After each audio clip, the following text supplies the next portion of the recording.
there's no real defensibility. Oftentimes, is that when you accumulate it to a certain point, your defensible value start to become more and more obvious. But again, we're not building for investors, right? We're building for ourselves. We're building for our customers. We're building for our own company.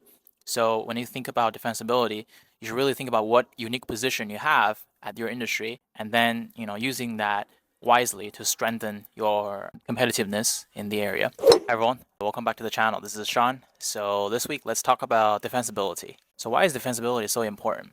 If you're pitching to investors, everyone's going to ask you the same question, like how is this business defensible? For investors, they might have an answer in their head.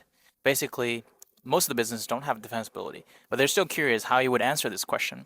In my last week's video, I was talking about how Tom Blomfield, the founder of Monzo, talking about that there's no real defensibility. There's somebody asking from the audience, wondering if Tom think there's a defensibility for Monzo, for all these fintech solutions. Now that he's a partner and he was a founder before, he faced all these questions from investors, faced so many no's. He basically just said that the real defensibility is the hard work. But I recently read an article by NFX, one of the very famous VCs based in Palo Alto. They write very good essays on network effect.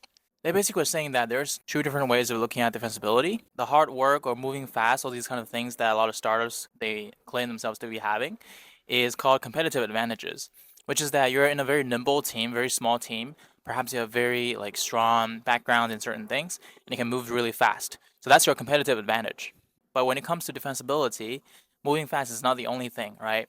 Perhaps you're growing very strongly, like you're growing linearly over time with fast moving, fast execution, all these kind of things. But for true defensible companies, they grow exponentially. For example, Airbnb is perhaps one of the monopolies now for sharing accommodations. Of course, the founder of Airbnb still needs to talk to homeowners, but it's such a defensible business that it's just growing exponentially without too much of a face-to-face sales, or in the early days he has to host so many customers in order to boost the sales and stuff like that.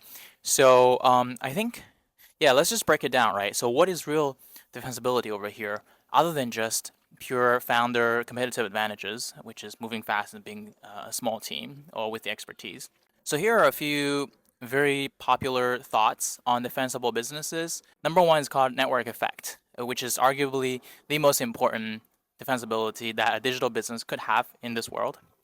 And what we mean by network effect is that, let's say, would you go to a very small e-commerce site to buy anything? Perhaps yes, if that's like a brand that you really, really like. But the majority of the time, if you want to get a competitive price, which is most of the purchasing behaviors, you want to get a good price, you want to get a good quality, you'll probably go to one of the biggest marketplaces in the world. You will probably go to Amazon, eBay, Alibaba, all these kind of places, depending on where you are. Basically, network effect for them is that if you're a small business or if you're a large business, you want to sell something, would you go for any smaller sites or smaller channels? No, you would just go for Amazon. You would just go for Alibaba because they have got this huge network effect that most people, most other competitors, don't even. Oftentimes, they don't even bother competing with you anymore because, yeah, you just have this unique advantage. So most of the investors, when they ask for defensibility and network effect, they're looking for a future where you perhaps picture yourself as the biggest operating system for industry A or the larger marketplace for industry B, and it's just so large that most people just don't even bother competing with you. Building a network effect is hard because there are a lot of factors to become very big in terms of network effect. There could be things like branding, right? If you're Apple, it's easier for Apple lovers to not switch to Samsung because they just like Apple so much. This network effect of the Apple product family, as well as iCloud, all these kind of things, just make it very difficult to switch. So, this is one type of network effect. Other ones are like, e-commerce sites we mentioned earlier, or for SaaS products like Slack, or some of the popular, interpersonal applications to facilitate working productivity. Perhaps they got some really famous users. They got some good influencers who just through word of mouth, everybody start using these products and think that's cool. Think that you can have access to your community, like Discord. All these kind of things contribute to even larger network effect for your product. So yeah, so that's one thing, and probably the biggest thing in digital products these days. And number two is, interestingly, I was reading this from NFX article, which is investment scale.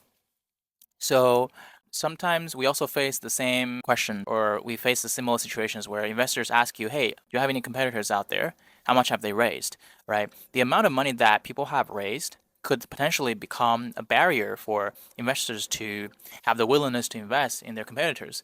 Because let's say you have a startup in the US who raised already, Series D, Series E, hundreds of millions of dollars. It just doesn't make sense for investors to invest in something that's, very small, doing very similar things.